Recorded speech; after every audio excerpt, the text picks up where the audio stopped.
Um, we accept students from any program in the United States, so, and graduate, undergraduate program. So I'm glad to see people from a variety of campuses. I am the Director of Leadership Engagement. I'm also a faculty in our leadership education, agricultural leadership education and communication department. Rural Futures Institute is part of the university system. And what I mean by that is that we don't work with just one. We are one of the 4 university system-wide institutes that we're at the level where we work with UNK, UNO, UNL, and any of the state colleges, and then any university around the globe, really. And then Samantha. Hi guys, I am Samantha Gunther. I am a graduate assistant with Rural Futures and earning my master's in the ALEC department at UNL. Very cool. All right, so let's go to the next slide and kind of tell you, Rural Futures Institute has been around since 2013. And like I said, we're one of 4 university-wide institutes, and our whole purpose for existence is to harness all of the intellectual capacity that University of Nebraska has and the partners that individual groups that we partner with, and bring that forward to have a positive impact on the future of humankind. Obviously, our emphasis is in rural. We want to see a high-touch, high-tech, thriving rural future. There's a lot of needs in rural that are unique to rural, but not unique just to Nebraska. And so we exist to make a positive impact in the rural environment. But we also want to reach out further than just rural. So we've had projects that have been in a variety of settings, including Lincoln and Omaha. But our main emphasis is rural. All right, next slide, please. We believe that the faculty, students, and communities, when we come together, we can have a powerful impact. Faculty, we do research and we teach the students. However, students want an experiential learning, and that's where we partner with the communities or organizations or networks of communities, and we create this innovative ideas. We bring people together to create these innovative ideas. And so we believe that that is our sweet spot, or as we call it here, our RFI Nexus. That's where we have the greatest amount of impact, is when we bring those groups together. And now I'm going to hand it over to Samantha, and Samantha's going to share with you her experience and her background. So she's brilliant, you guys. Listen to her. She really is. Thank you, Helen. So I'm here to talk to you guys about RFI Fellows, particularly the student fellows. So Fellows is a program that RFI uses, and it's one of the mechanisms by how we accomplish our mission. Since 2013, when Fellows was previously known as Serviceship, we have worked with, 74 University of Nebraska students within 38 Nebraska communities since then. And we are hoping to just keep increasing those numbers. So what is the Fellows program? Fellows is a hybrid of service learning and internship. It's not simple little tasks that an internship would have, and it's not just the learning of experiential work in a community. It's a mix of both. So student pairs live, work, and serve in a rural community for 10 weeks in the summer. They work on community-defined projects to create high-impact results in a multitude of different areas, but essentially it creates a valuable experience for both the students and rural communities to bring growth to both. In the picture there on the right is Kirsten Peters. She was a 2019 RFI Fellow, and she served her work in Garden County out in western Nebraska, and It was a truly life-changing experience for her and really shifted her perspective on what rural meant to her. So why should students be interested in this? First off, there is inclusive leadership development with Dr. Helen Fagan and others.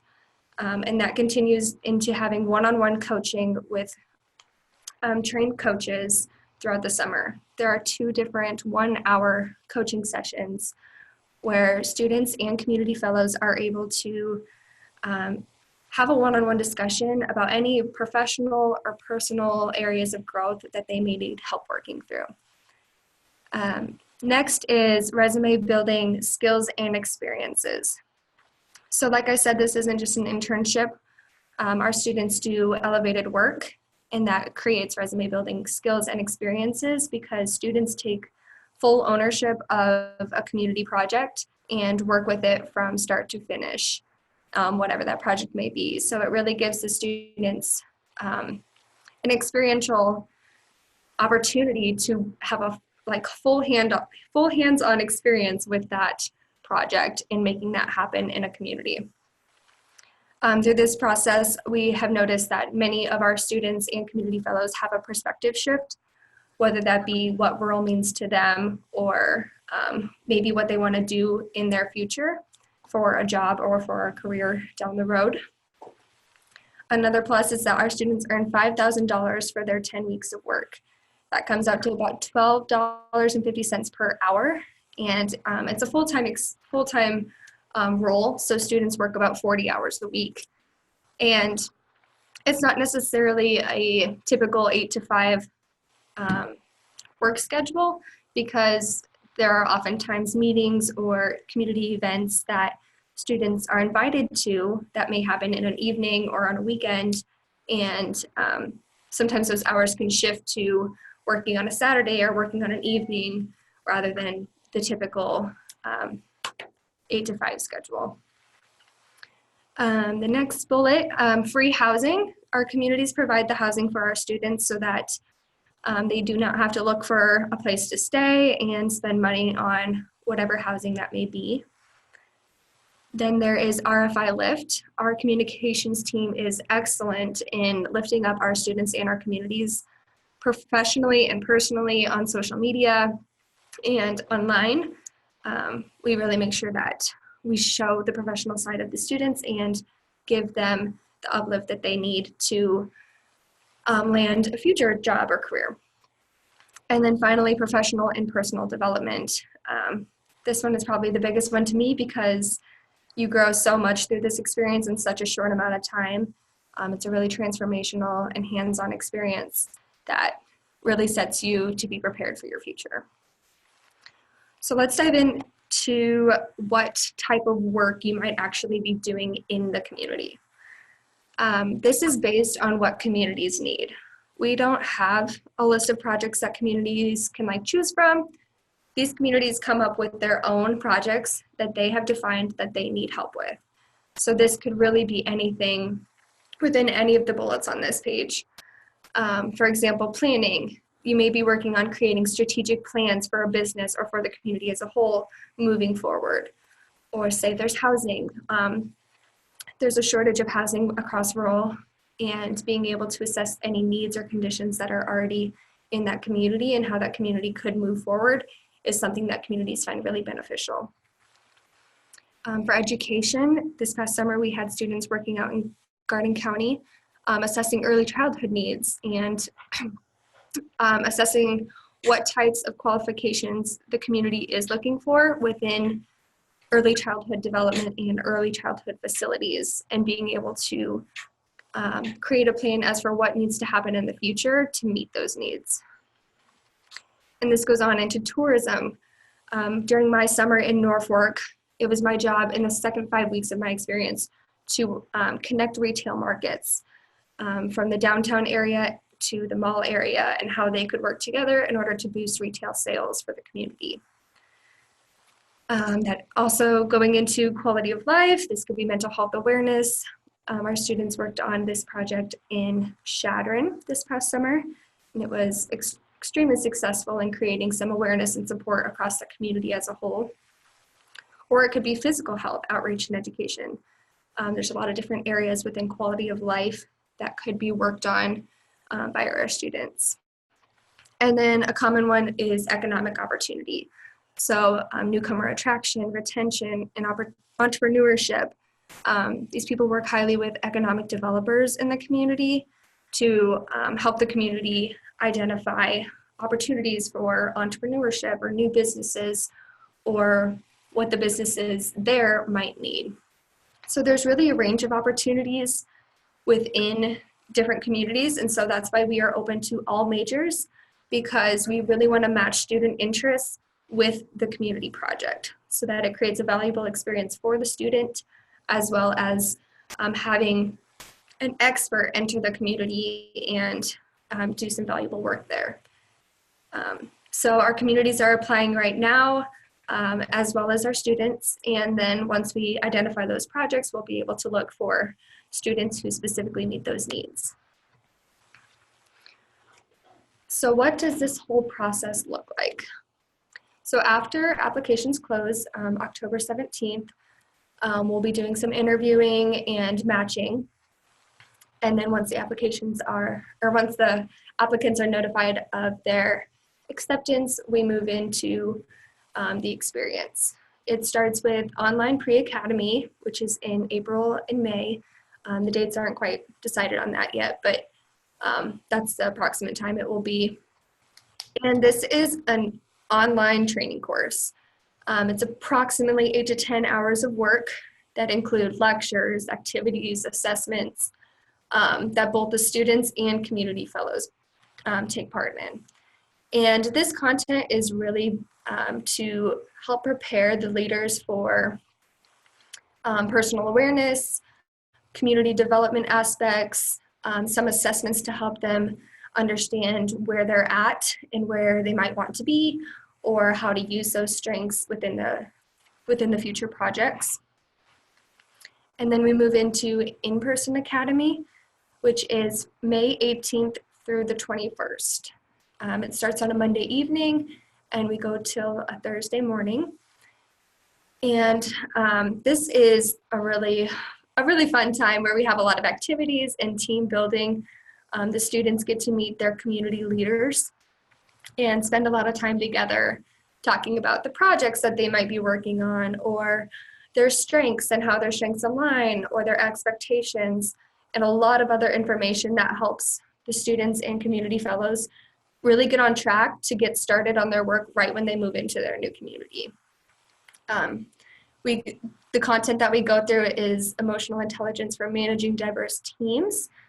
And this really helps the fellows work together in order to understand each other better and the projects better, and anything that they might need to know before moving to the community.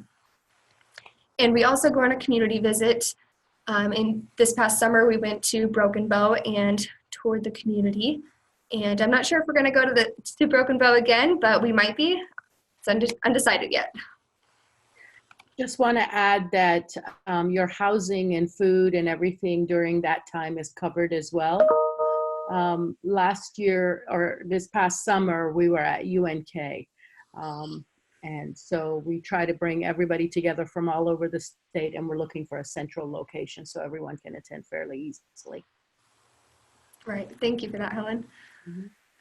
Then we move into the experience. So then the following Monday after Academy is when the experience starts. It goes for 10 weeks, and so it goes till July 31st. This is when students move to their new community with the other student. 2 students go to each community, and they begin to work and serve there on the defined projects. So during this time, the students take ownership of the ideas and the projects from start to finish. They also make connections with a lot of community and county-wide leaders. Whoever you can meet, you will often create so many connections that will help you with anything that you might want to do in the future, which is really beneficial. Again, building and practicing a wide range of personal and professional skills. And then we have the students volunteer for at least 10 hours within the community, which isn't hard to do because there are so many events going on that it's pretty easy to get engaged. During the experience, we have the one-on-one coaching, like I mentioned earlier. There are two of them, 1 hour confidential coaching sessions where the student or the community leader sets the agenda for the coaching. So whatever they may need help working through, that's what they get to talk through. And then the faculty ask questions to really deepen the learning and help the participant or help the fellow work through whatever they need to work through. And these coaches have been trained in executive coaching and have some diversity and inclusion background. So they're really prepared for whatever may be brought up. Also during the experience, the RFI staff come to do a community visit. We come out to whatever community you may be in and spend about half a day there with the fellows. We talk about the projects and any issues that they might be having or any opportunities to expand that idea. Also during that time, we do some interviews with each participant just to have a little one-on-one time to understand how they're growing, what they're learning, how things are going for them. And then also during the experience, we have communication with our comm team. So the students submit multiple updates throughout the summer as to what projects they're working on, how they're growing and developing their inclusive skills, etc. And our communications team posts this on our website so that others can keep up with what we're doing and see our impact. And then our experience wraps up with final presentations on July 31st. It'll be a poster presentation, most likely here in Lincoln, Nebraska. And this is really an opportunity to share the work that you have done, the impact that you have created, and talk about how you have grown and developed throughout your time in your community. This past summer, we had students invite their parents, their faculty, mentors, or advisors, community leaders that they worked with. So we encourage people to invite individuals that they want to see their work. So this is your opportunity to showcase what you've done on that July 31st. And then we have a fun little surprise for you. So all in all, our commitment to you is to create a transformational experience for you and the opportunity to build your skills and get hands-on experience. We commit to you to grow professionally and personally throughout your entire time, not only by the RFI staff, but by the community leaders and fellows. We also have the inclusive leadership development and coaching for you, which is valued at $4,000 per person, but we do that for free. And we commit to connecting and supporting you within all the opportunities that you have within your placement community and anybody that we can connect you with within the University of Nebraska. And then from you, we expect you guys to commit to the pre-academy content completion, being able to complete the online stuff. And then we expect you to attend in person the 2.5-day training, which was in Kearney this past summer and will most likely continue to be in Kearney. And then do the virtual coaching with us throughout the summer. And then, of course, being willing to live, work, and serve in a rural community that we align with your skills and strengths. And then being able to attend the final presentation with the community fellows and whoever you choose to invite to attend on July 31st. So applications are open now at the link here on the screen, and they close October 17th, which is in about 2 weeks. So I would encourage you to apply soon if you think that this might be an opportunity for you. And also on that page and on our website, we have a ton of stories and videos from all of the former fellows. So you can read about what the students did every couple weeks within their community and see videos from their experience and testimonials, etc. There's a ton of good content on there if you want like an example of a former experience. So that wraps up what I have planned to say, but I want to open up the floor for questions now. If you have any questions, feel free to ask them.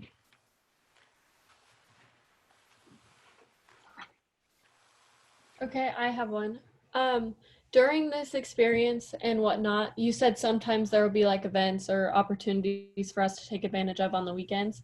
If there's not, are we allowed to like go home or visit our family and stuff? Yes, absolutely. We are not holding you hostage in a community by any means. Okay. You are more than welcome to, um, of course, go home and visit family, friends, do whatever events you have. Of course, that means that you should talk to your community leaders, whoever your fellow may be, so that they know that you might be leaving or out of town, so that they know not to expect you somewhere. Okay. And then on that same note, would our family be allowed to visit us? Like if it's a community they haven't been to and they're interested in what we're doing or whatever? Yeah, of course. I think um, oftentimes I think that the students find themselves being known as like famous in the community. So inviting the families to come and see you interact with other community leaders or just the community in general, it creates a really good experience for our students. So you're more than welcome to invite family, friends, anybody, and I think the community would love to see new faces. So Don't be surprised if you don't end up on the front page of the local paper or get interviewed by the local news station, or you are, become like the town, what is it, the parade yeah, like the parade. parade chairperson or whatever, something, so you will be seen as like Samantha said, as a Like a celebrity. star, a Yeah, celebrity, yeah. sort. And I would also note that you will probably get multiple job offers at the end of your experience or throughout your experience. After these community leaders work with the students, they oftentimes find that they want them to stick around and not leave after the 10 weeks is up. So I know that I got multiple job offers, and so did a lot of the other students when they did their experience. You're being connected with individuals who are like the level of a mayor, a city council person, the director of economic development, the hospital administrator, or so you're being connected with executive level individuals, and so people will see you at that caliber.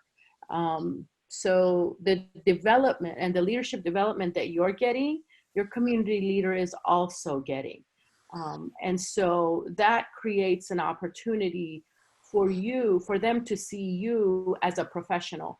And, with Caitlin, the question you asked in terms of, can I go home? Of course you can go home. And exactly what Samantha said, think of this as a real job experience. So how would you communicate with a boss when you want to go home?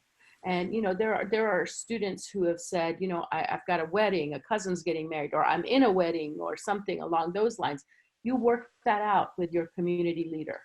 And I've not seen in my experience where a community leader has said, oh, absolutely not, you can't do that. So they're more than happy to work with you on that. I have a question. Is everything very placement based, or is there any where you guys assess the people being interviewed and then place them where you think they're best, or is there any preference from the people applying as to what they're interested in or where they'd like to be? We can't guarantee where you would be, mostly because a community we don't even know what communities are going and what projects. So if you say, Amanda, that I know, I don't know, Shadron is going to apply, and I really want to be in Shadron, we're not going to say, absolutely not, you can't be in Shadron. We're going to look to see what we can figure out, what we can work. But right now, I can't guarantee anyone a spot anywhere because we don't even know where the communities are. So the communities apply, you apply. We do, when you look at the application, it has interest areas. Okay. And then it's got some fill in the blank stuff. So you get to tell us what those things are. So. Okay, thank you. Yep. But here, I will tell you, my philosophy is if it doesn't challenge you, it won't change you.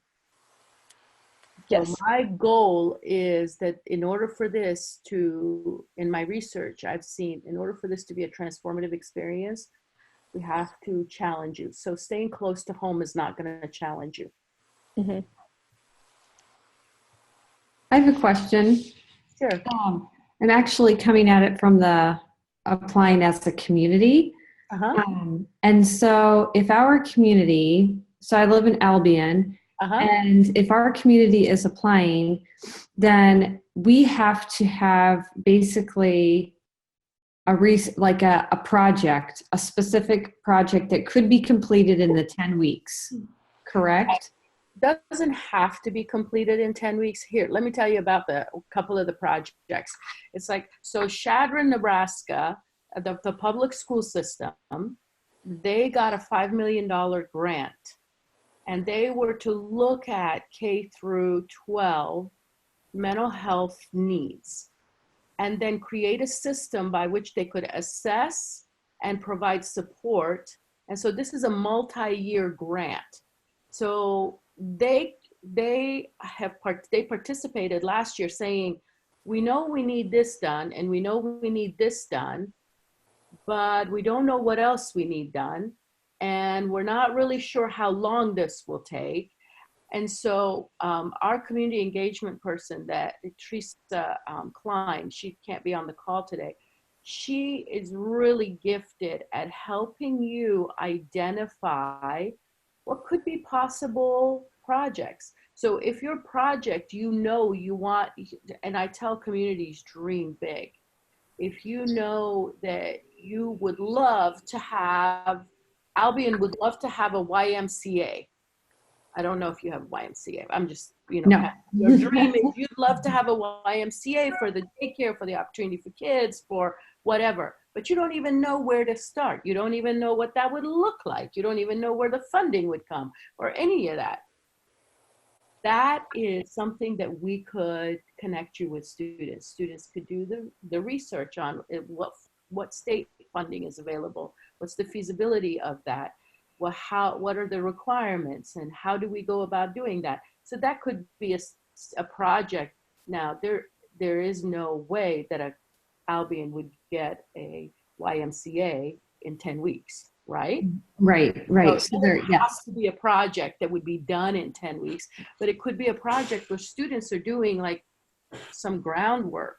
Mm-hmm. In Friend, Nebraska, our students did some groundwork, and then I think like 4 years later, the community got a $1.5 million grant based on some of the groundwork that the students did. Got it. Okay. I would also add that oftentimes we ask that communities provide a list of like other projects that are opportunities. So, so that students, if they are maybe at a standstill with one project, they have another project that they could just start running with on their own too. So, like for example, in Brokenville or Custer County, our community fellow there just has like a whole wall filled with big post-it notes that has ideas all over it. And then the students are able to say, you know what, this idea really matches with my strengths. Can I do this idea? And then they run with it. So it's really, it doesn't have to be a definitive project that gets completed. It could be multiple projects or groundwork or whatever it may look like for your community. And I'm assuming when you fill out, I haven't looked at the application closely yet, but I'm assuming when you fill it out from a community perspective, there is like a point person that oversees us so that that student would be checking in with that person. Yes. Even though I know that they're going to be talking to multiple people in the community, there's got to be your point person, right? There's got to be 2-point people. Okay, got it. Those 2-point people have to come to Academy. Okay. The 2-point people have to come to Academy, and there's one that is going to be supervising their day-to-day, and then the other one is there to be backup supervisor in addition to inspire, support, encourage, engage, connect with. And so we want 2 individuals. So, Okay. and they have to be committed to doing that. And also the other reason for having two is that we want two individuals from the community is chances are you're going to take a vacation or something during that Mhm. time as a community leader. And so it's important to have more than one person. Going through the training with the students is a crucial part of the success. And when you go into that training, you're already, you know who your person is so that you can hang out with them that time. Got it. Okay. Actually, we'll let you know who you're going to get, and the students will know which community they've been assigned to, like in December, right, Samantha? Are we saying? Yes, we announce internally in December. So the communities and the students will know in December, and then it'll be externally announced in February, I believe. Right. And then we'll begin the communication to the rest of the world as to who's going where and what's going to be happening in what community. And from that December until you arrive May 18th, we want you to connect with one another, talk to each other, get to know each other, have conversations, ask questions, everything from, how do I keep track of my time? Where will I be living? Can I come see it? Anything of those kinds of things. We encourage you to do that. Great questions. Other questions? Students, you can get credit for this opportunity. So if you are part of University of Nebraska and you're part of the leadership program, you get credits for your internship, you can get credit for the academy part, ALEC 422. You can get credits for multiple things. It's just really up to you. So working with your advisor, they'll work with me and I'll help you make sure that information, those things are taken care of. But if you want to apply to get credit for it, you can.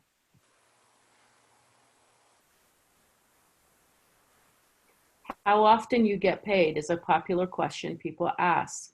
Depends on the community. So the community is your employer. We're the connecting point. They are your employer for the summer.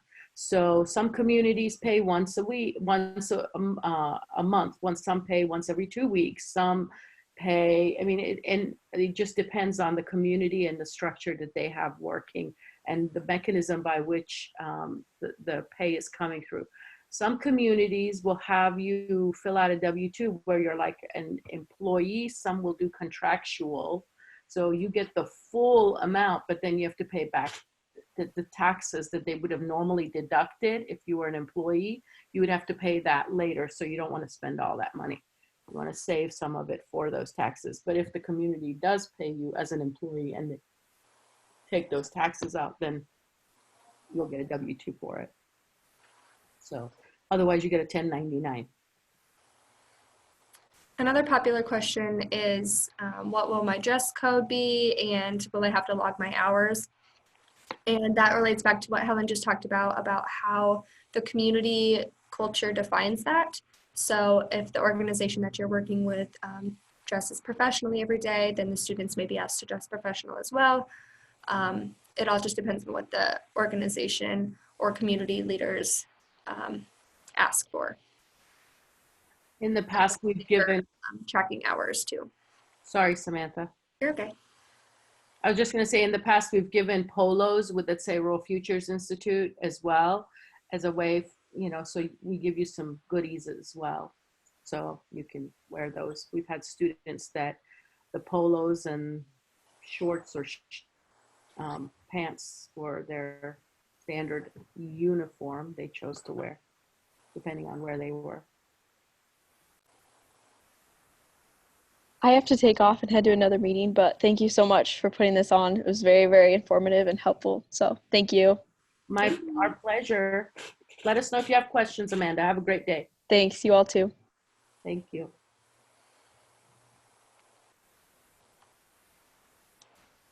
Any other questions? No? As we mull this over and then also start filling out the application, can we email either of you? Absolutely.